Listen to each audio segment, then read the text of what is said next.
we're all like, everybody here in this room, mainly everybody, is just a normal human being trying to make it, right? Sure. Some people may have millions and millions and millions of dollars. Some people may, be working at PG&E making a great income. But at the end of the day, we're all trying to take care of our families.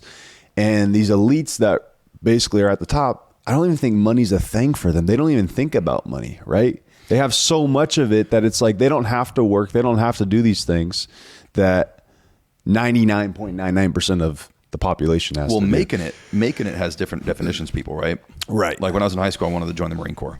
Being a private in the Marine Corps would have been me making it. Mm-hmm. Until I joined, I had the opportunity to become a lieutenant. I was a lieutenant. Then me being a first lieutenant was me making it.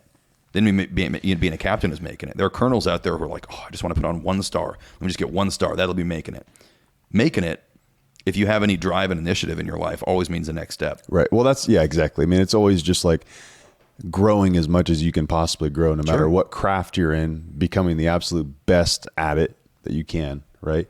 But I'm talking about like the elites that, do they even have an idea of making it? Oh, they're still trying to make it too. You think so? If you're the second richest guy in the world, you think you're not eyeing that number 1 spot? Yes, you probably have hundreds of billions of dollars or whatever. Right. But you think like Zuckerberg isn't looking at Elon Musk right now? Like, oh, dude, that'd be my legacy. No, I think so. I'm talking like even above those guys, bro. Like the people that that's truly run the world. Sure, that's just the money side. But look at the power side. Like, say you're the president, say you're like a low functionary in Morocco. You're like, dude, if I could, or not Morocco because they're a kingdom, but like, whatever, in France. And you're like, or actually that's a bad example too. We'll use Belgium. Say you're the vice president of Belgium. You look at the president, you're like, oh, that would be making it. You're like, what are you talking about? Like, you're a multimillionaire. You're set for life. Your family's set for life. And he's like, dude, if I could just be president. Then he becomes president. And he's like, oh, you know what? If I could become the Secretary General of the United Nations, that would be making it. That would be money. Then he does that and he goes, all right, that only paid like $1.5 million a year. Imagine if I could be like CEO of a board, president of a board somewhere, and I could make $100 million. Like, that'll be making it. They don't have to worry about anything, right? That's generational wealth, like for generations. Right. So I think they all have a different concept. And that generational wealth is crazy too, right? Like if you have hundreds of millions of dollars, your kids are going to live a completely, like they don't have to work if they don't want to, right? I mean, they're going to grow up entirely different than us schmucks. Right. Yeah. But where does that drive come from, if you really think about it? Like, where does that drive come from to continue to like want more, right? That always makes me think of like, what's that movie, Wall Street or whatever? And he's just like, what's your number? And he's like, more. Like you think about that, like it's never enough, right? And it comes from right here, man. I'm not kidding. Like, it comes from your spine. It comes from the first time a human saw another human doing something he wasn't doing. And he was like, I'm going to do that. I mean, monkeys do the same stuff. Dogs do the same thing. Like, oh, you have you're mating with the hottest animal in the pack. No, I want to mate with the hottest animal. That'll be making it, right? The idea of making it, we're just putting the words making it on there. That is a wordless, existential, like instinctual drive that every animal has. Yeah, but you see some people that have no freaking drive at all, bro. And that's the thing. Some people just don't have drive. Day. You're right. The fact that it exists isn't totally natural. Some people just don't have that, and either they end up just becoming like burnouts, or maybe they do have it. It just doesn't look like anything that we do. Maybe my goal is to You're right. Maybe my goal is to play the best song ever on a guitar. I don't care about money. I don't need to start a family. I don't care about where I live. I can just train hop. But at some point in my life, if I can just play the best song I've ever played on a guitar, that'll be making it for me. Yeah, that's why I think. Sorry, and I was just saying, I think it's just about goals, right? Like I was watching a thing. It was like a reel or something on American. It was American Income, I think, is the guy. He popped up, and he had a doctor that was on there, and he was talking about how much money do you make? And he told him his salary, which I mean, it was pretty good, right? But compared, what you would think of what they put into there. He says, was it worth to put in all that schooling to earn the income that you earn right now? And he's just like, well, it's not about the money, right? So it just depends on the drive, because I would assume that it's commonplace to know that, like, as a doctor, you put in a lot of work to get to where you're at. And it's like, what is your ultimate drive, right? Like, is it the money? Is it just, I mean, in his case, he's like, I love helping people. Is it peace and so on? So that's why I think falling in love with the process and God is, I don't know, for me personally, it's important because, like, I remember in 2021, I was so focused on only making money. Mm-hmm. That's all I thought about, bro. And like, I made a lot of money and it was great. But then I got to the end of 2021 and I was like, okay, I made more money than I've ever made. This isn't what I thought it'd be. Yeah. Right. Like, wait, where's that feeling? Where's I was that serotonin, man? Yeah. Come on. I was like, I thought this was going to be awesome, and it was cool. Like I'm grateful for it, but it made me like really kind of sit back and look like what is actually going to make me happy, and, I think family and having that relationship with God. Like for me, my relationship with God, reading the Bible, it like gives me a roadmap for my life that tells me like what I need to do to be happy and to be fulfilled. And I think that's the power of it, Sure. So, it gives you buckets, man. Everyone, unfortunately, a lot of people spend their whole lives trying to fill up one bucket because they think it's going to make them happy. Mm-hmm. And they do. And the other bucket's just sitting dusty and dry next to it, right? It's good that you saw that now, because oftentimes like religion or like a significant personal experience will show you that like, dude, I've been putting so much water in this one bucket, but this isn't going to make me happy. Exactly. I need to be spreading it out. And that's why you see people who are super, super rich who are miserable.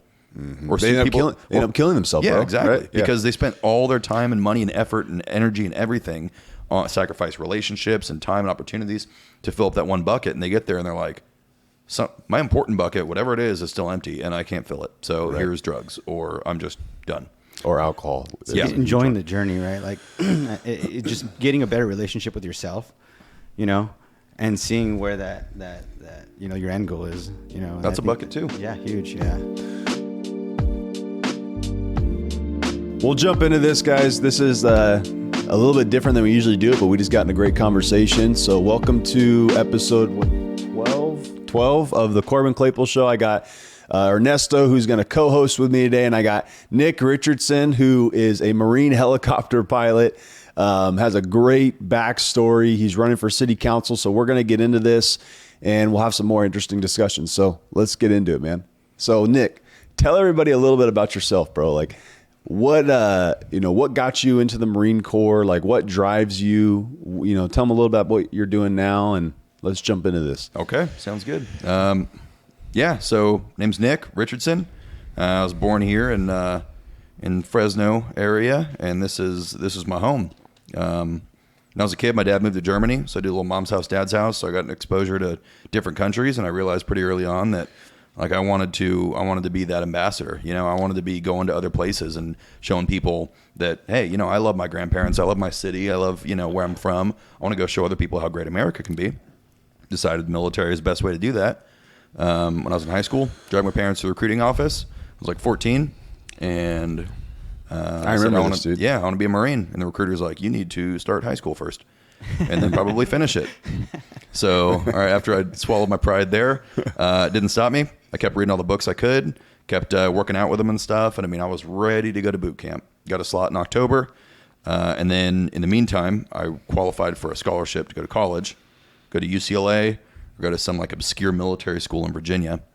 And a bunch of the books I read were about this most highly decorated Marine in history, Chesty Puller, who went to that same school. I was like, this is sweet. Yelling and uniforms and push-ups. This is my jam. So had my parents dragged me out to Lexington, Virginia. Went to the Virginia Military Institute for 4 years. Parents thought I was crazy. Probably not wrong. Graduated from there. Commissioned in the Marine Corps as a second lieutenant, May 15th, 2013. And got a job just because I happened to qualify for it at flight school. So went down to flight school. Wasn't really set to be a pilot. I joined to work with people, but qualified for this flight thing. And I said, whatever, flight seems weird, kind of afraid of heights. But if I fly, I want to fly Huey combat helicopters, the UH-1 Yankee Venom gunship, God's Chariot. And I want to fly them in Hawaii because that seems awesome too. So had to beg, borrow, steal, kill, maim. But I made my way through flight school, got Hueys. After flying in Florida, California, eventually went out to Hawaii. I was 5.5 years active duty out there. Through that, got to travel the world, got to go see, Japan, Okinawa, Korea, Philippines, Australia, Vatican, France, Belgium, Spain, Germany, bunch of places. And you speak multiple different languages too, right? Yeah, I was a pretty mediocre helicopter pilot. Foreign language is the one thing I've always been good at. And that was just from growing up and being exposed to it as a kid. So, and to kind of track back, what caused your dad to move to Germany? Was it a job or he just wanted to go back so my to dad Germany? was a pro basketball coach for most of my childhood. Really? Yeah. So freaking how interesting. Oh yeah, he's like 6'7". He's best baller right now, and he'll still tell you that he's the best baller. He knows. But yeah, he went over there when I was probably 2, And then after that, it was, 4 times a year I'd see my dad, and time to fly to Germany. So different times back then, right? Mom or dad would drop me off at the, mom or stepdad would drop me off at the airport, San Francisco or LA. All right, dad's in Frankfurt, go get him. And I'd, hop my happy ass over there, 3 years old, have my little necklace with my passport pouch on it and everything, and make friends with the stewardesses and use my German at 3. And so anyway, I did that. That's pretty amazing. And just to note that, you mentioned that your dad was a pro baller or coach. Coupled with the fact that you did a lot of traveling, right? Because I did a little bit of traveling myself, and I felt like one of the things that I feel with the traveling that I've done, because I've traveled, I've been to Spain, I've been to London, Amsterdam, a couple other countries, Ireland. I feel like traveling is like food for the soul, right? I think like it literally is. You get to see other culture, you get to see different ways of living. I mean, Mexico as well. Like you just see different things, and I just feel like it literally makes you just a better human being, right? Overall, and I think coupled with some of the things that you mentioned, being your dad, being a coach, like instilled some of those seeds that were planted in you, right? I guess the values and just with all that coupled, would you say that like helped with? I totally agree with that. I think that traveling, it doesn't forcibly do that to you, but it gives you the opportunity to, right? Right. It's like, it's like going to a buffet. You have all the options there. Which one you decide to taste and enjoy is up to you. Yeah. So travel, for me as a kid, I mean, I was bright-eyed and bushy-tailed and ready to go learn about the world and make new friends. And I was the only kid in the family at the time. I was the oldest. So, I got to go, I hung out with adults. So I'd go to the bar with my dad in Germany and sit there and play with the coasters and, hey, Dad, how do I say I want more cherries in my, Shirley Temple in German? The sooner and the more forcefully you can teach kids at an early age that the world is bigger than the very small, Fresno biome that they live in. Right. Yeah, exactly. It can. A lot of people travel around and they're like, I hate this. They don't have McDonald's, whatever. But if you can instill that or instill it in yourself, even, it's huge. It gives you context and shows you that, man, there are a lot of people out there who believe differently and who think differently and who speak and love and feel and eat and, everything differently than I do. Maybe it's worth it to kind of expand my aperture there, Yeah, that's something that my dad did for me that helped me out a ton. Is he took me to Norway, Sweden, Australia, so I was able to kind of travel around too. And like to your point, it makes a difference. It makes you understand that it's more than just, like you said, small little Fresno, right? People that stay in Fresno their whole life end up only seeing Fresno and seeing that viewpoint. And it's, I think it's super important to get out of your own area. McDonald's in Spain tastes better, by the way. Dude, McDonald's everywhere tastes better. What's the difference? Everywhere other than here. I don't know. McDonald's in Hawaii tastes better. So everywhere you go, this one of my favorite things to do when I go to a foreign country is actually to go to McDonald's. I don't eat at McDonald's here, but when you go to Morocco, like it's a Muslim country, they don't eat pork, so there's no bacon on anything. So you get all kinds of weird, like French influenced, Gouda cheese bites and all kinds of cool. When you go to Hawaii, the little apple pies they serve here. They have pineapple pies and poi pies, like taro pies. That's pretty They're purple. Oh, yeah. You go to France, it's like a sit-down restaurant. You go to Japan, you get like the mixed samurai or whatever. Like, seriously. It's the mixed samurai? Yeah. We used to go get the mixed samurai over there. I mean, it's just you run into things over there that it's in a familiar context. It's McDonald's. You go, how to order at McDonald's, and they all speak English.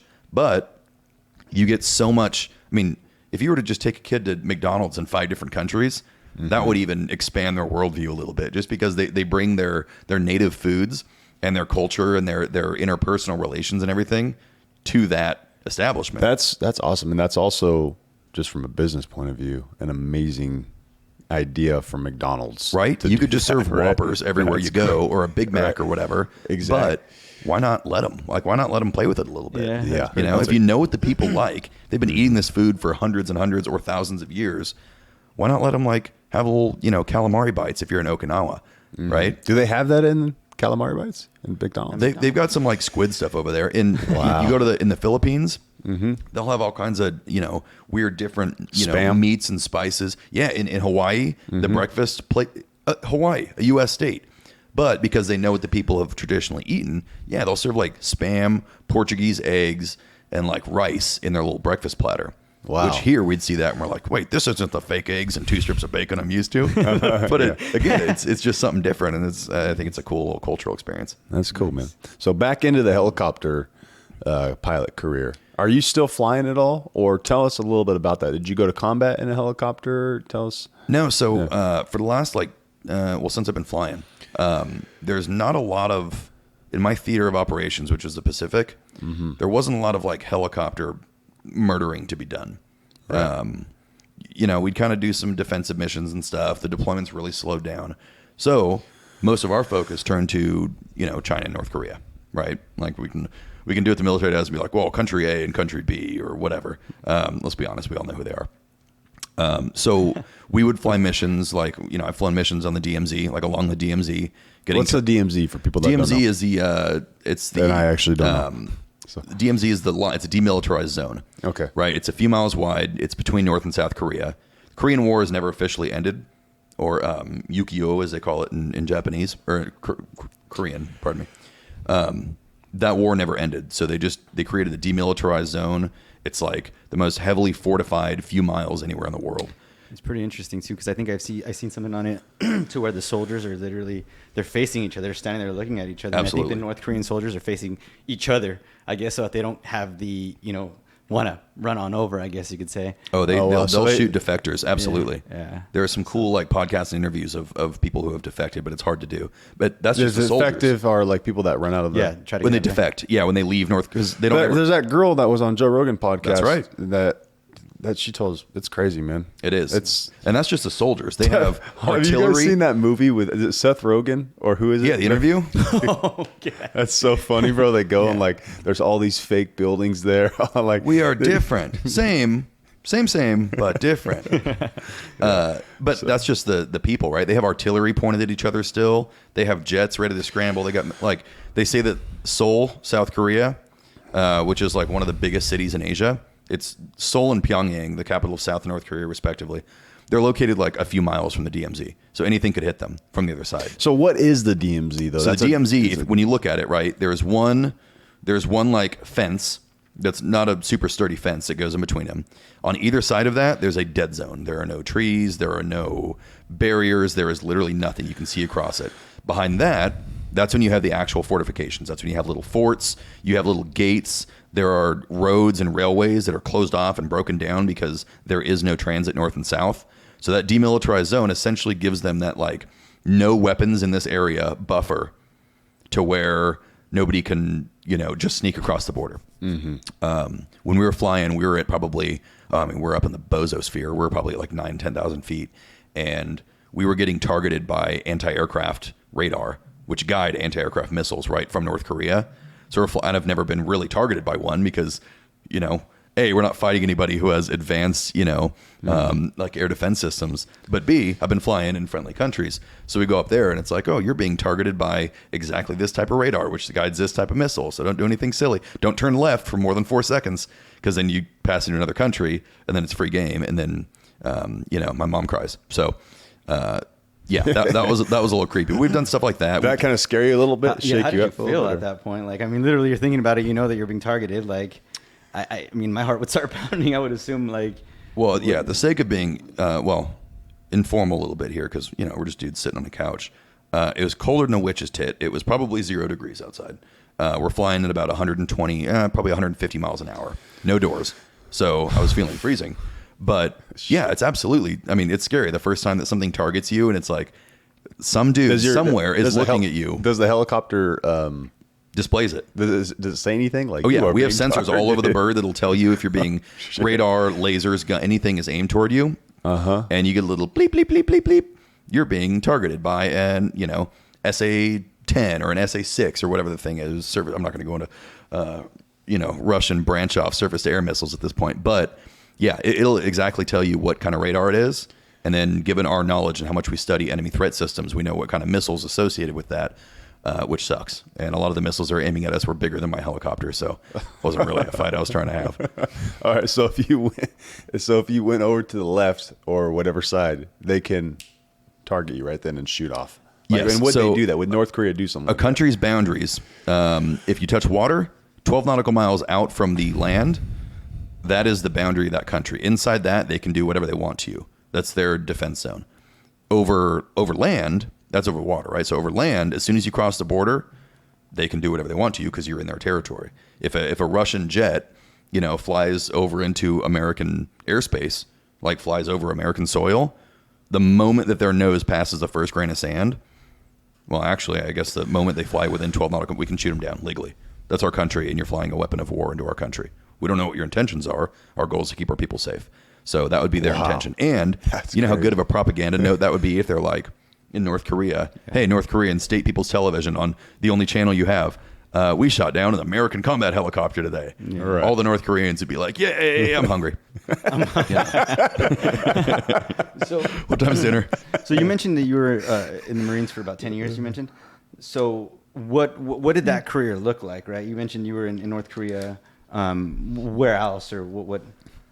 So, good question. So let's see. Commissioned 2013, got it. Went to basic officer school, which is something the Marine Corps does really well. You learn everything from how to throw a grenade to set up a company-sized defense to write an award to fix a sucking chest wound. I still call can't the get air over strike, that. whatever. We're Oh, dude, that's joke like 1 of 30. So I went to that basic school, got to flight school 2014.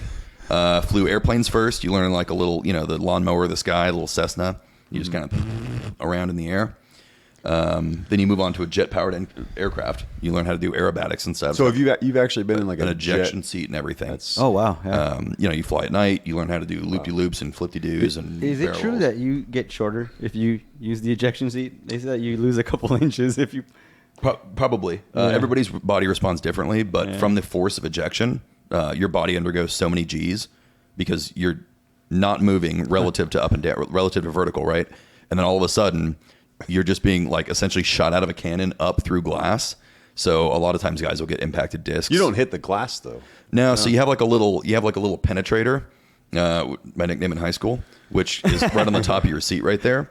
So that thing goes up, and it's kind of like what you use in your car to break the window, the little cutter thing. Oh, okay, I see what you're saying. So that'll punch that, but you're still flying up at that force, so you can imagine your body just like slinkies down, Yeah. Not to mention when you hit the ground, you pray for a soft landing, because a lot of guys will get hurt in the landing process as well. That or die, right? That's if You you have a don't. parachute on and stuff, right? You do. There's one in your seat. If it goes. And then when you drop the bottom pad of your seat, it kind of sticks with you. And you can land in a nice soft field, you can land in water, you can land, in a dumpster behind an Arby's, and those landings look very different for your body. So, but anyway, after that, went to helicopter school, learned how to fly a little helicopter. After that, got selected for Hueys. That was 2016. Went out to California for some extra Huey training, which is my specific aircraft, the Huey, UH-1 Yankee, which we've been flying since Vietnam, different versions of it. So this is like the new hotness, but it makes the same sound, and guys are like, oh, the one with the big open bay doors and the gunners and the rockets and all that stuff. That's the one that you see on like the movies, basically. Yeah. Watch any Vietnam movie, and you'll see like the gunners out the side with the big open bay door, full metal jacket, platoon, whatever you like. Okay. And then, went to Hawaii doing that and got to see all kinds of, cool coral from the top and saw whales in person for the first time, which was sweet. But through that, the first thing I was there for probably a week, and they're like, you're going to Australia. So I said, wait, the country? Because none of my stuff's here yet. Like, I literally just flew out. Mm-hmm. Went to Australia, flew out there, got to see kangaroos and wallabies flying around and stuff, and got to blow the crap out of some mountainsides down there and work with some great Australian service members. And then that's kind of what we did. I spent most of my time in Hawaii, not in Hawaii. We'd usually find a desert, whether it was in California, in Australia, wherever, to go shoot stuff. We'd go to the Philippines, went to Korea with them, and then did that till 2021. And I decided that I'd gotten everything I wanted out of the flying community. It was cool. It was a great way to spend my 20s. But if I was going to get out of the Marine, because our contract was I couldn't legally get out until August of last year. So I decided for my last year, it's like a race, right? You see the finish line, you're 100 yards away, you're going to sprint the end of it. So I said, you know what? I want to get the most out of my Marine Corps experience. Like, I want to go spit and cuss and dip and fart and yell and burp and everything with the boys in the field. I want to get dirty. I want to get rained on. I want to get dusty. I want to walk to my feet, but you bleed. I want to go do the Marine thing, right? So there was a job that opened with the infantry, one of the infantry units in Hawaii. I said, hey, we need an air liaison. We need a guy that when we come upon a column of tanks that our rifles aren't able to take out, this guy can get on the hooks, on the radios, speak pilot, call in a bomber, or he can coordinate, a jet with a helicopter to take out the guys who run away with our artillery. So I went to a school to learn how to control all that stuff. Did my last, I've done that ever since. I moved to reserves in October, and I'm still doing that, and it is an awesome, awesome job. And flying was cool, but this is so much cooler to me now. Think about it as like a helicopter pilot, as a violinist. You can be a really good violinist, and that's super cool, as I thought it was in 4th grade when I played violin. Or you can be what I do now, which is like a conductor of this symphony of death, and you're coordinating timelines for explosions in different places for aircraft to come in and do their own thing. You get to control all the instruments. So that's what I do now, and I love it. That's awesome, man. So how long are you planning on doing that? So you're still in the Marine Corps, technically. So are you planning on staying in that for... are you planning on making a career out of? I mean, you already have, but well, I just got selected for promotion. So cool. I'm a captain now. No, technically I'm a major select now. So the next year I'll be pinning on major. So I have to do 3 years with this reserve unit because I moved straight over from the active duty. But after that, I don't know. We'll see. If I really enjoy it and the stress, time wise and effort wise and brain power wise isn't too much, maybe I'll stick with it. Maybe I'll do, get my full retirement out of it and then leave after that. Maybe I'll decide after 3 years, like, hey man, I'm good. I'm ready to hang it up now. And then, then I can just give my kids my flight suits when they grow up or whatever. That's awesome. Yeah. And so now fast forward, let's get into the city council is what you're running for. Yeah. Right. And so let's kind of jump into that a little bit, man, because I know you're passionate about Fresno in the sense that you want to give back to your community and kind of go into that a little bit. Okay. So my little spiel I give on this, right? Big nerd. Like I said, I was a French major in college. We studied a lot of French, like literature. So that's big for me. I like reading. We kind of talked about this with the philosophy thing, right? Fresno State, or? No, I went to Virginia Military Institute. Yeah. Oh, yeah. Sorry. So I got a degree in international poli-sci from there, and a degree in French language and culture. So I was reading this book by this dude because I think it's important you read other people's quotes and other people's insight, other people's books. What we're, the 1,000 or 10,000-year-old mind. That's what we want to build, right? It's why we read Sun Tzu. It's why we read, Homer or Socrates or whatever. This French philosopher, as I'm getting out and I'm reading there, I'm sitting in Hawaii trying to figure out what I want to do with the rest of my life. Decide I don't want to go down in history as just a pilot. I've appreciated serving my country very vaguely, but I want to serve my community specifically. So I'm reading this book. This guy, Albert Camus, wrote this essay in 1943. It's called The Myth of Sisyphus. So you're familiar with Sisyphus. He was punished by the Greek gods, right, in Greek mythology, to every single day get up and roll this boulder up a hill. And at the end of the day, the boulder would roll back down the hill. And every day he'd get up and he'd have to go roll the thing back up there. It's his punishment for eternity. And that's what we get the term a Sisyphic task from that, is a task that it seems like you're always doing, it's never done, right? Like going to the gym or making your bed. And Albert Camus wrote, you know what? I think he ends his book. I think Sisyphus was happy. I'm like, hang on, what the hell does this mean, man? So I dug into it and he goes, let me explain. There is something noble. There is something fulfilling for a person, right? For a man to get up every day, go dedicate himself to doing something that may never be done. It's not to get a feather in his cap or to get a gold star on the board in the teacher's classroom or to get a promotion or to be hailed or applauded. Just there's a job that needs to be done. And there's something to be said about getting up. There's something noble and valorous and fulfilling about just doing a job that needs to be done, right? Even if you never complete it, doing the work says something, right? It gives you a purpose. It gives the people around you who maybe are looking to you to set an example. It gives them a drive. It gives them a reason. It gives them something to be proud of and maybe something to aspire to, right? And maybe they know a way that in the future they can actually get the job done. So I said, all right, well, I'm moving home. I need to find my boulder. I need to find the thing that is going to allow me to put my mind, body, and soul and spirit into this against the forces of the universe, against the people who have told me no, against all the difficulties and ramifications and setbacks, whatever in life. I need to find my boulder, and I need to put my hands on the thing, and I need to freaking push. I need to be able to look at my kids, when I have them, or when I get a phone call from Kenya or somewhere telling me I have them, and be able to look them in the eyes and say, hey, listen, this is what, your dad wasn't done after doing the cool job. Your dad moved home, and this is what I did to make your world just 1% better. And it may not have, but this is what it means to just try to do something, right? And maybe it's probably scary. It's probably difficult. And so I look back and I said, how can I have an effect? How can I give back to this community who's put so much and allowed me to join the Marine Corps and allowed me to go to Hawaii and allowed me to fly and allowed me to have these experiences and allowed me to be, financially stable and have drive and purpose and be able to read and be able to learn languages, all these things. I didn't develop any of those things on my own. They came from my parents, my family, the community who raised me, my friends, people I met in school, teachers. So I realized that digging into this, Fresno City Council had an opening when I say an opening, there's one of the city council member who represented my district, the district I grew up in, the one where, I met my fiance and lost my first tooth and learned to ride a bike and everything, went to elementary school. So how many, just so people understand, how many districts are there in Fresno? Okay. Yeah. Let me explain that too. That's a good point. Anyway, so I realized that was open. He was terming out. He can't run for another term, so that spot was going to be open. So zooming out, here's how Fresno City Council works. A lot of places are different. So Fresno City Council has 7 districts. They're geographically separated, right, to have comparable populations in each one.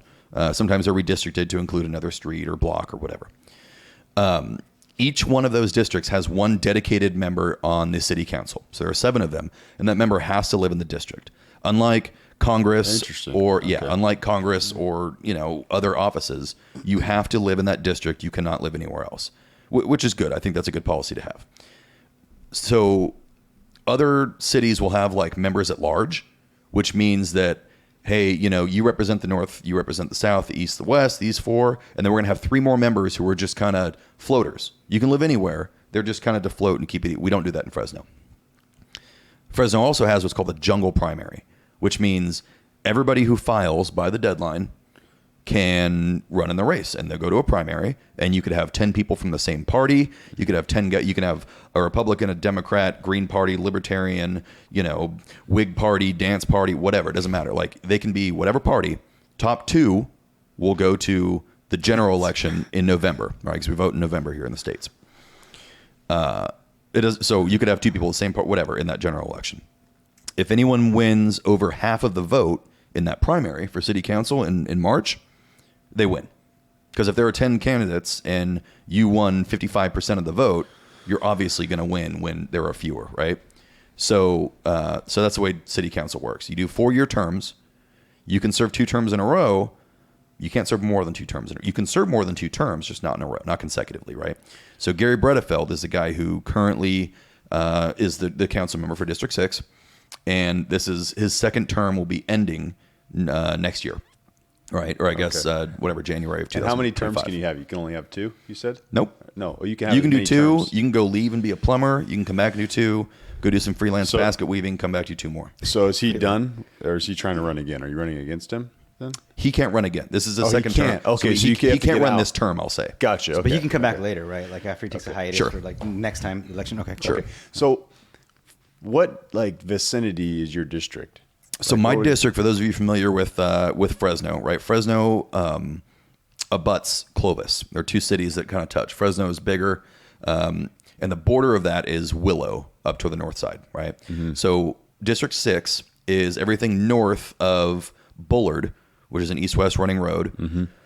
Everything north of that within Fresno city limits, between Willow on the east, because the other side of that again is Clovis, and then Blackstone on the west, which is kind of like one of the first kind of commercial hubs or backbones of Fresno, if you will. North-south running road. It's got like all of our big shopping centers and stuff on it, and with big commerce comes other issues that Blackstone has. But so that's it. Everything between Blackstone and Willow, north of Bullard. Okay, so being a part of city council, how can you make change for the community?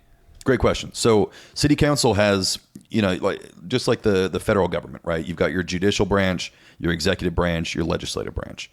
City council is the legislative branch. We're the ones who write policies and write laws and write bills and write suggestions and, hold referenda or whatever else.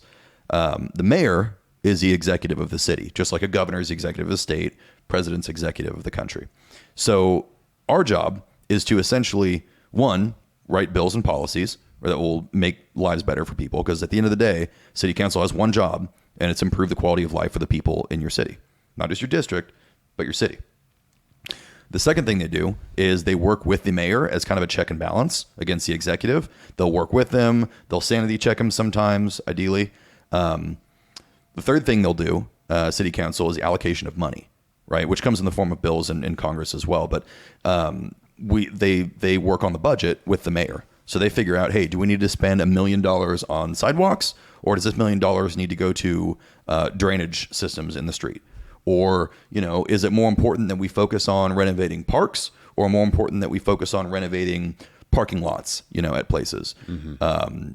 Do we have enough streetlights? Things like that. A lot of the minutia that people don't think about a lot of times as city council responsibility. Okay, so like let's say, I'm just thinking because in real estate terms, a builder comes in and they want to build in a certain area. Right? Yeah. Is that something that the city council has to approve? Yes. So the zoning, like the city planner, work really tightly with the city planner. So zoning and codes, building codes, approval for permits. You want to sell alcohol, you want a liquor permit, that permit's got to be approved. If you want to build a certain sort of business in a certain vicinity of a school or a church or a residential neighborhood, or you want to build south of this street, which hasn't been built before, or you want to put a fire station, or you want to put a church or whatever east of that street, that goes to city council. And maybe they don't have any reason not to approve it. Maybe there's somebody who's been getting a lot of money from that individual builder or business owner or interest group or whatever, who kind of, will go, oh yeah, let's push this through. I think we can make this happen for you. Thanks, Uncle Jim. So yes. So that stuff does happen. That happens at every level of government. Fresno's not worse at it than California is or than the country is, but you're always going to have people trying to figure out a new way to get in with the approvers, right? With the gatekeepers. Yeah. And how does, considering that it's different districts, right? Like, how does it all collab as a whole, right? Like everybody that's in the city council, like how do you impact other districts, if at all, right? Like, how just for coming from like just people that don't live in your district, right? I'm assuming they're not going to vote for that particular district, but like, how does it help Fresno as a whole? Right? Sure. So yeah, you're totally right. You can't vote outside so like when you get your ballot, people are going to get their ballots in March, be able to vote for their primaries. They're going to say, I'm a registered Democrat. I can vote for whatever Democratic presidential person I want, candidate. I can vote for whatever Democratic Senate candidate, whatever else. And then I'm going to see just my district. So only the guys running for District 4 or 2 or whatever. Mm-hmm. But on city council, I don't just do things that will affect District 6. Like they're going to figure out, hey, how much money are we going to put into, renovating parks this year? That's going to affect everybody. That's not just, there are nice parks in District 6. I love, Woodward Park or, Keith Tice Park or whatever else. But that's city council as a whole. I'm just representing the will of my people in my district, right? I'm voting my conscience. I'm voting what my constituents want. Right. But they want to approve a bunch of city money to go to the airport, which is in a different district than mine. It's in the southeast portion of the city. I still have a vote on that. I think, hey, I don't think we should be doing that. We need to put more money into whatever, the baseball stadium or this hospital over here or like this collection of schools or whatever it is. So those decisions will affect people citywide. So becoming a city council member, does it become like a full-time job basically? Or is it something that... Short answer, no. Right. Better answer, it should. It absolutely should. In fact, right now, my full-time job is campaigning for this seat. Meaning if I win this seat, it will still be my full-time job, So tell us a little bit about that. How are you campaigning? What does that look like? And I would assume that makes it a full-time job. That's got to be tough. Because even when you're not like actively like doing things, you have to prepare for them, right? You have to mentally prepare for them.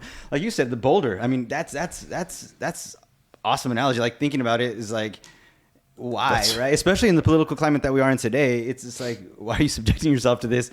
But I get it, right? You're bolder. You want to make Fresno a better place, make the world a better place, 1% at a time. Well, and I'm a masochist, man. I have a commercial pilot's license in both fixed wing and rotor wing aircraft, helicopters. Mm-hmm. I could go fly professional. I could go make, whatever, $300K a year flying for one of the airlines and live a nice cush life. But I'm a masochist and I insist on torturing myself. So I decided to fly with the Marine Corps and then get out and do something I've never done before.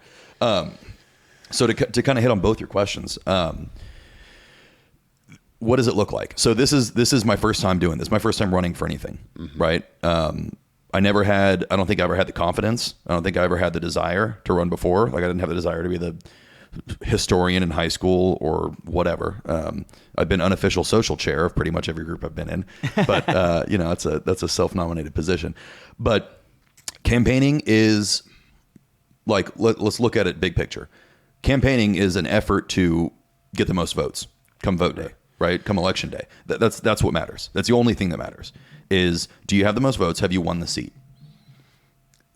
This kind of goes into the full-time thing because it should be a full-time job. If you care about it, if you're on city council, city council meetings are on Thursdays. Sometimes you got to make a Zoom call on a Wednesday or whatever else. But all that other time, with the amount of money they're being paid, which is a handsome amount of money and significantly over the average income of the city, which I don't believe is right. And the city council members? Yeah. No? Okay. Stay tuned for week 1 of my time in city council for an update on that. But they also set their own pay. They voted for themselves a pay raise, 75% pay increase starting this next term. Wouldn't that be nice if you could just vote for yourself more money? Anyway, so campaigning is different. I mean, I'm learning something every single day. It's tough work, which is good because I like that. 4th of July, I was out there walking around neighborhoods. And the day prior, I was out there walking around neighborhoods. Were you knocking on doors, just letting people know what you're doing? Knocking on doors. I had flyers made. I got business cards I'm handing out. Like, I am my best advertiser at this point. And I don't need to sell people or tell them anything I'm not. Because honestly, I don't want you to vote for me if you don't like me. If you don't believe in the things I stand for. Because then you're just going to be disappointed for 4 years. I want you to know, hey, here's who I am. Open kimono. Here's what I do. Here's what I think. Here's what I've done in the past. Here's what I want to do. If you like that, get on board. We got seats open, man. Hop in my chopper. Let's freaking fly this thing to victory, So I'm learning. Dude, I feel like nobody's doing that. I mean, maybe I'm wrong, but the fact that you're going around knocking on doors and connecting with the people in your district, that's got to be huge. It's because I'm not a politician.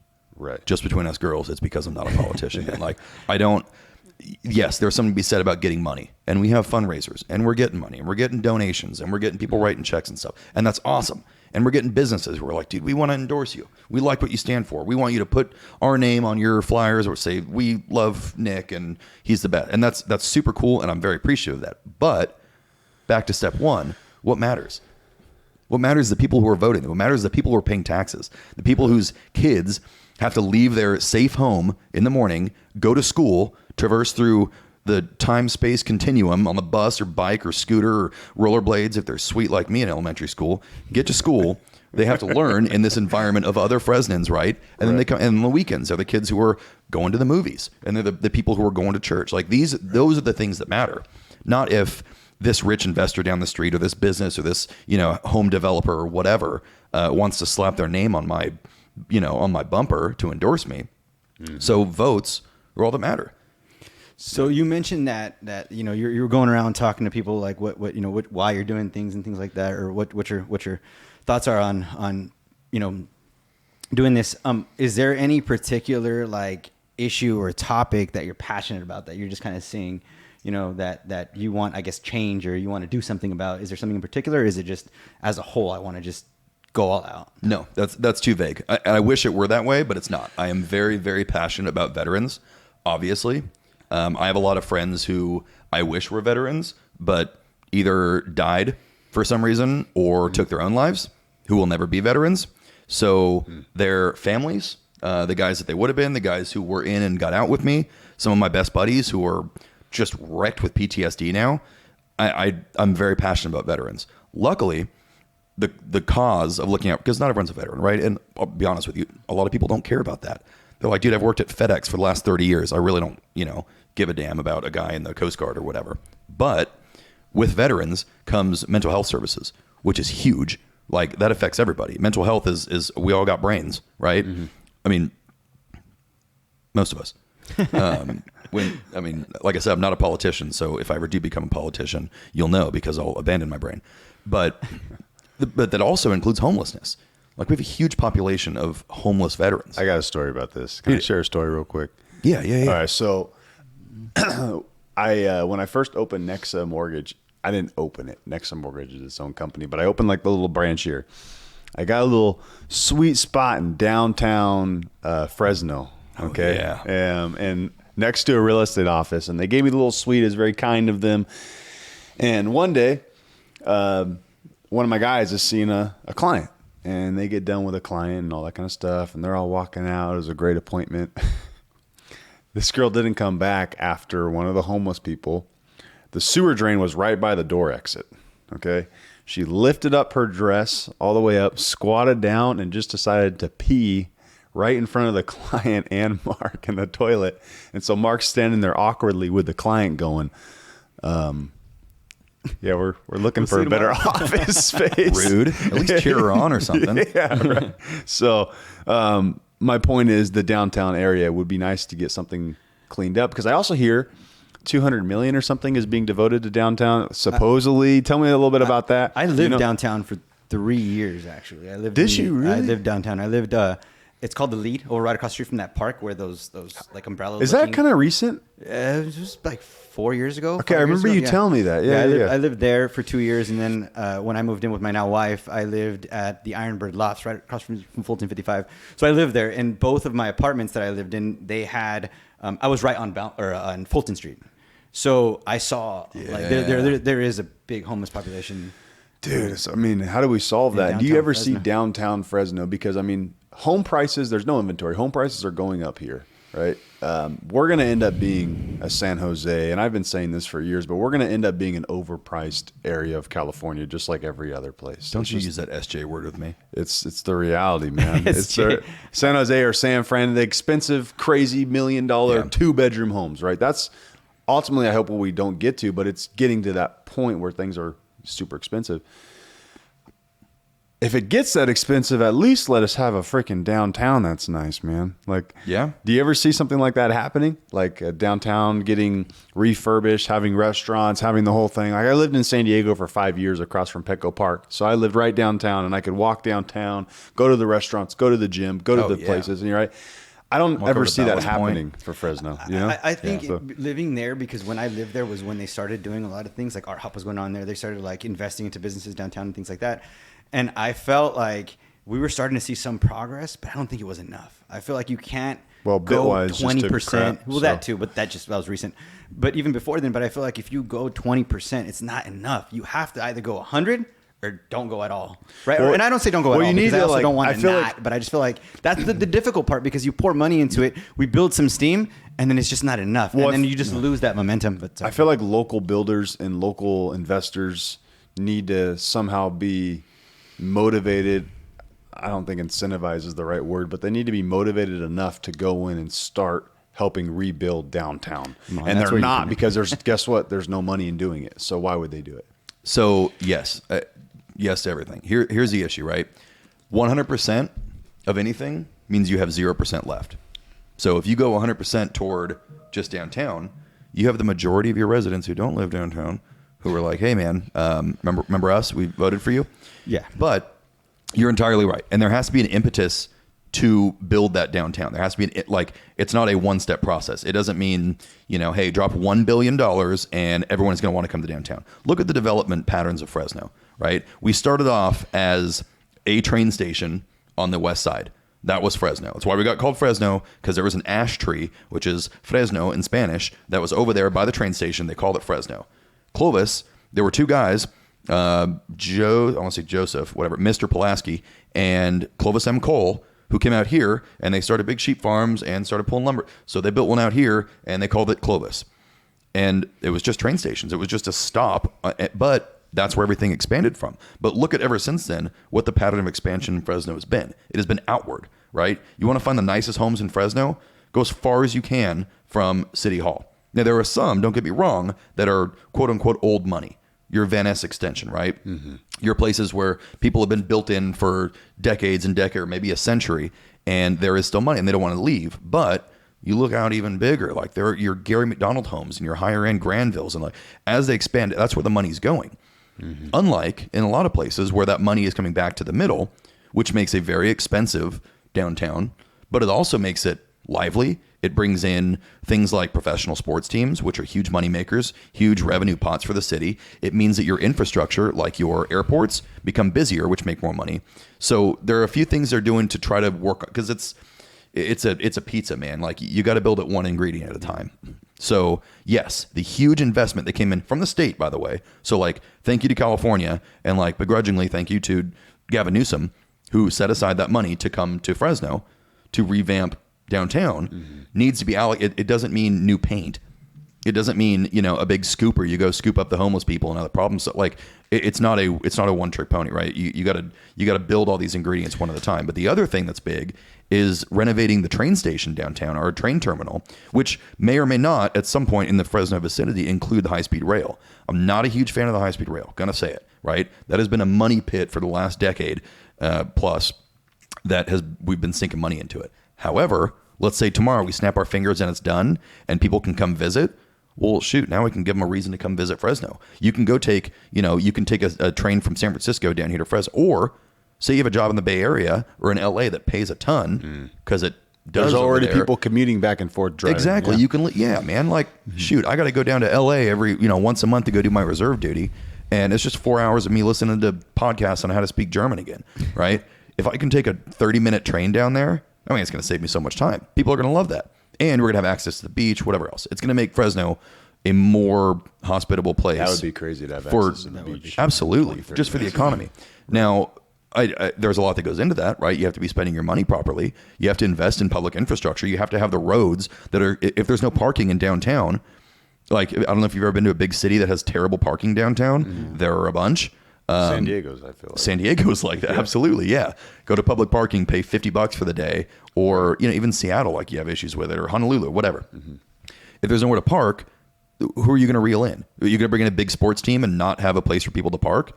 So it's a multi-step process, and it's going to take, probably a decade for us to get to that level. But the thing is, you have to love it. You have to be passionate about the place, and you have to care about your city and like the health and the future of your city. Future is huge. People forget the future. They mortgage it, whatever. You have to care about the future of your city more than you care about the future of yourself. And the more that you care about your own prosperity and how good you look and everything else. That's why I say I'm not a politician. A, because I've never held political office. So by definition, I'm not. B, I don't have any interest in lifetime politics. I don't want to use this it's not a retirement plan for me.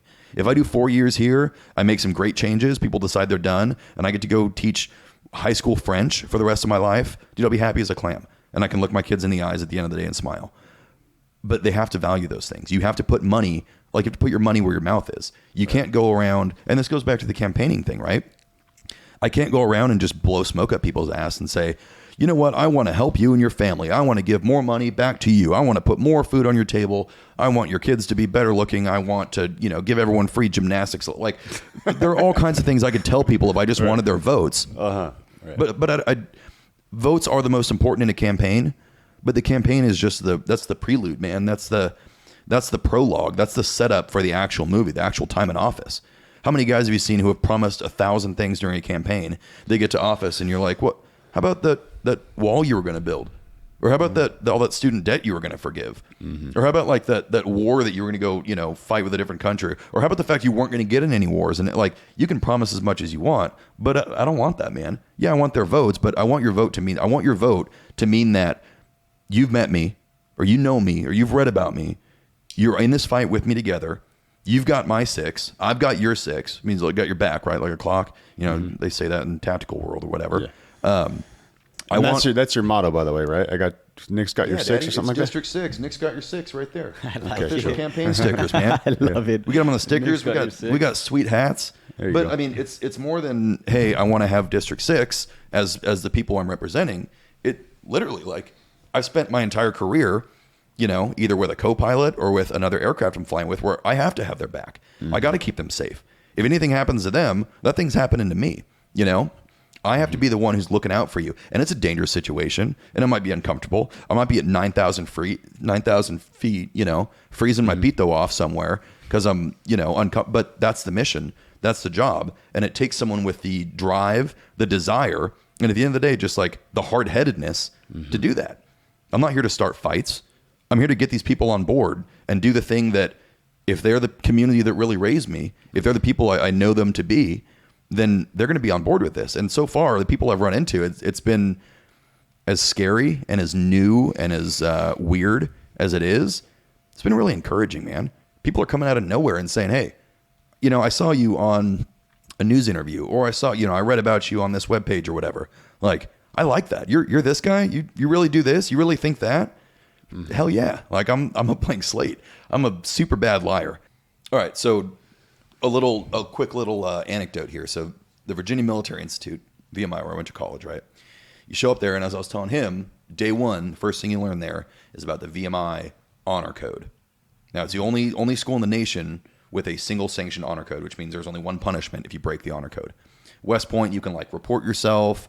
You can, they'll suspend you. What's the punishment? You're going to tell me that. Yeah. Oh, I will. Yeah, I want to know. I'm going to build this bad boy up, man. That'll be the cherry on top. So the honor code is: a cadet will not lie, cheat, steal, or tolerate those who do. That's what it is. You learn that from the beginning. And it's scary when you come in as a 18-year-old freshman because you're like, I can't lie ever, and it's like as strict but as black and white as it can be. You see $20 on the ground, that's not your $20. It will stay there for 3 weeks until the wind blows it away. Or, you can leave your laptop open with all your books in any building you want on campus. You can pin $100 to a board in the hallway. It's going to stay there because if it's not somebody else's, they're not taking it. No one's going to lie to you. During the tests, they don't put a lot of effort into making sure we don't cheat because they know people won't cheat because the only punishment is violent, immediate, and permanent expulsion from the school. So here's what's the violent part? So here's the way it looks. So, and did this happen to anybody? Oh yeah, Yeah. Oh dude, it happened probably 1 to 3 times a month. Wow. Yeah. So it was zero tolerance, like Zero. The smallest thing, you're done. The school is run by cadets, right? So all of the scheduling and planning, academic oversight, the sports stuff, all the supply running, communications, the training schedule, Sports stuff. You're gonna have to tell me all about this. This is awesome. Yeah, it's all run by cadets. Okay. So unlike West Point or the Naval Academy, boo, where they have a reputation to uphold, and therefore we have to have captains and majors and colonels in charge of it. It's all run by cadets. So what they do is say cadet Jimmy has cheated on a test and somebody found out. Okay. They'll do an investigation. They'll pull him into the honor court elected from your peers, juniors and seniors. They will try him. You'll be tried in front of a jury of your peers at like midnight one night. If you're found guilty, they walk you back to your room in the barracks. Honor court follows you. They all pack up all of your stuff. They throw all of your crap into a bag, whatever you had at school, your clothes, your books, your everything. They call you a cab. You are immediately escorted off campus. That morning, in a couple hours at 3:33 a.m., they wake up the entire, we all live in the same building at VMI. So you all live in the barracks, and you can all see the middle from there. 3:33, you start hearing the drums. Tick, tick, tick, snare drums, and then bass drums, right? They wake everyone up. Everyone's tired coming out. Like, what in the hell? They're in your bathrobe still or underwear. Everyone's coming out to the rail to look down and see what's going on. Honor court walks in and they say, tonight, after a brief trial hearing, Cadet Jimmy has been found guilty of 1 count of cheating. Holy shit. He has left the institute in shame. And from this point forward, his name will never be mentioned in barracks again. So from that point, you are crossed out of the yearbooks. You are scratched from the records. You are erased from the history of the school. You never existed as far as VMI is concerned. Yeah. Because they don't want crazy. They don't want you associated. So what if you with the school. so That'll what if make you're him mad at talking you, huh? and you bring something up to somebody? Hey man, what happened to Cadet Jimmy over here? They better not be in knows, right? barracks, because if you mention their name in barracks, you get like 6 months of confinement, like 60 hours of marching in front of barracks, and a bunch of demerits, and you essentially can't do anything for the rest of that year. Oh wow. Yeah. That They are is not intense. commenting on your Facebook page. You are not chatting about them with your buddies. No Cadet Jimmy was here. None of that. That'll instill. So, Make 'em like mad, I said, yeah. it's scary when you're a freshman because you show up and like no other place like that below secondary education that I know of has anything like that, right? Parents told me lying's bad. Got it. Don't cheat because, you got to get what you earn. Okay. But you show up there and you're like, holy shit, man. Like, I'm going to be kicked out. Like, I'm going to be kicked out of school for messing up, right? Mm-hmm. By the time you get back for sophomore year, though, it's so ingrained in you that, like, you just don't lie. You just don't cheat. You just don't steal. You take what you're given. You take what you earn, right? You don't tell people. You look a man in the face. You look a woman in the face, and you tell them what it is straight up to their face, right? And you'll watch it. I remember, like, coming home over the summers, I'd watch a movie, and some guy would, like, lie in a movie. And I'm like, wait, hang on, glitch in the matrix. He just, wait, that's not true what he just said. And my parents would be like, yeah, idiot, he lied. That's what happens in the world. And it just, but after 4 years of that, you live that lifestyle, and you just learn that, like, it's a utopia. You get used to that, and then people start losing stuff after they graduate because they'll leave places and expect they'll still be there. Or, somebody will, like, lie to them, and they'll just believe them because you're so used to it. That is a utopia. But it's crazy, bro. So Yeah. there's no like, hey, slap on the wrist. You shouldn't have done that. Zero. They're just, you're done. Done. Which I think is honestly how discipline is Yeah. probably the most effective. and it's probably the like most what, man? effective by seeing somebody, used as an example. It was effective because if you broke like when we'd leave for weekends, we'd have a little permit you'd sign, like, hey, I want to take a class 3 weekend, or I want to take like a 4-day or whatever. These are the rules I'm going to follow. I'm going to stay out of uniform when I'm off campus. I'm going to do this and that. If you break any of those rules, you've signed your name at the bottom. You've put your word that you're going to follow those rules. So if you break any of those rules and come back to school and don't say anything, you've lied, right? So there's an opportunity when you come back. Guys would report themselves. Hey, listen, I know I wasn't supposed to stop in county, but I had to get gas. I forgot, so I got out. I was in my uniform. I broke the contract. Sorry. And the school would be like, okay, you came and told us. You reported yourself. No one caught you. So because of that, like, you have to do like 5 hours of marching and like a week of confinement. I'm like, okay. So confinement is solitary confinement, basically? No. Like, it's still a school. You still got to, go to classes and eat and stuff. So it just means you have to go from your room to class or to the gym or to the, practice, if you have practice, or like to the cafeteria. And that's it. That'll build a habit, right? That's a good habit to build. I mean, make an honest person, right? Like, well, that stuck with me, though. Yeah. And so I see people now, and I mean, especially in government, man, you'll see people who just say things that they know are not true. Or they'll do things behind the scenes that are like it's straight up just stealing, right? And it still clicks something in my head like, wait, there's a glitch in the matrix here. How can you, like, why would you tell people that if it's not true? And campaigning, that's been, I mean, it's still stuck in my head. That's going to live with me until the day I die. That if I'm talking to someone, I'm not going to tell them, you know what, I'm going to make life better for, what do you like, dogs? I'm going to make life better for all the dogs. Oh, you like the zoo? I'm going to put $1 billion into the zoo. I'm going to do this for, I can't promise those things. So I'm not going to. I'm gonna look in the face. It's like doing anything in business too. We have to be that way, right? It is. And when it comes, yes, you build that reputation. Exactly. And there's a lot of people that, not a lot of people, but there's some people in mortgages that say something and don't follow through on it, and they get that reputation real quick. Oh, I'm sure. Right, and then it's harder for them to get business. So, and that's so true, right? Like when you report yourself, right? Like it's like sometimes things go bad. I mean, not to relate it back to our business, but like I had an issue with the transaction that came up last minute, and I just told everybody, right? I was just like, hey, this happened. This is, and what was surprising is I feel like we build up that anticipation of like, I guess, fear, anxiety, and you go about, executing the wrong way. But when you do it, just saying, hey, this is what it is, it wasn't bad at all. I actually felt like yesterday was one of the better days that I've had in a very long time. It was a great day. It was a great day. And I was like, wait a minute, any other time it would, you know what I mean? So it's just like instilling that. Because even if something went wrong, right? Yeah. Something in the transaction went wrong where it fell out, and that agent may not use you again. I'm not saying that's not the case here, but at the end of the day, you still keep your integrity, which I think is more important than the business. And you can feel good about yourself as a person rather than just like throwing somebody else under the bus or passing the blame on. And that's where leadership comes And then from. you keep, maybe you can keep that realtor. But in my opinion, if it's not meant to be, if you're not supposed to do business with that person, it's not meant to be in the first place. And there's going to be another situation that comes up that makes it so that person doesn't use you. You can switch businesses. You can't switch integrities. Exactly. And it's like how you do one thing is how you do everything. And I think to a certain degree, right, if you're willing to be dishonest, and what makes it that other things in other areas of your life would be otherwise, and you build that muscle, of that. There's something that somebody said that stood out to me, and it was, I will never do business with somebody that cheats on their wife. Love that. I was like, love that's real. Because if you're cheating on your wife, you're going to cheat on me too as a business partner. How you do one thing is how you do everything. Exactly. Yeah, of course. Yeah. So, but you guys are leaders too. Like you guys are leaders in your industry, and that doesn't mean you make the most money, but it means that either people who are new are looking up to you, your peers are looking up to you. You have an influence on the people who are ahead of you, right? You're a leader, and as leaders, it's incumbent upon us to build an environment where honesty is valued.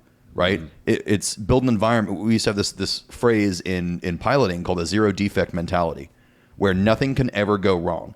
If anything goes wrong, everything's an issue. Stuff goes wrong all the time, and people are human. It's upon us as leaders, you have to create that environment where people are comfortable coming to you and saying, hey, this is supposed to go this way, it went this way. Or you know what? Hey, I forgot this one thing. Because as soon as people are afraid to come forward and say those things, they're going to stop coming forward and saying, it's like your kids, right? If your kids mess up or like they, try alcohol or whatever, and they're afraid to come talk to you about it, then they're going to hide. What else are you going to miss out on in their lives? Exactly. Like if they can't trust you and know that you're going to come at them with a clean mind and say, you know what, man, You came to me, and that's what's most important, right? If you can't build that relationship with your kids or with your subordinates or with your coworkers, then it's just going to become a series of people keeping secrets from each other. 100%. And that's where dishonesty comes from. It comes from, again, what's the number one biggest motivator of humans? It's fear. Right. You start becoming afraid of repercussions instead of what you should be afraid of, which is losing trust in people. Right. That's real. Well, guys, we're getting to the end of our time allotment here. And Nick, I wanted you to finish off with one last thing, man. I know what makes you different from the other competitors that you're racing against, and what would you like to leave people with? What makes me different than the other guys is the fact that this isn't my undertaking to discover what leadership and what being a servant is. That's been my lifestyle. And that's not a pat on the back or tooting my own horn or anything.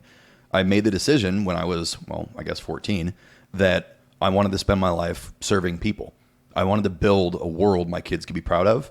And I wanted to, it meant for the last 10 years, and I guess even now, it means writing a blank check to my country that says, hey, if you need to cash this, you can cash it, and I'm doing it for the greater cause. Now, coming home to city council, I'm probably not going to get killed.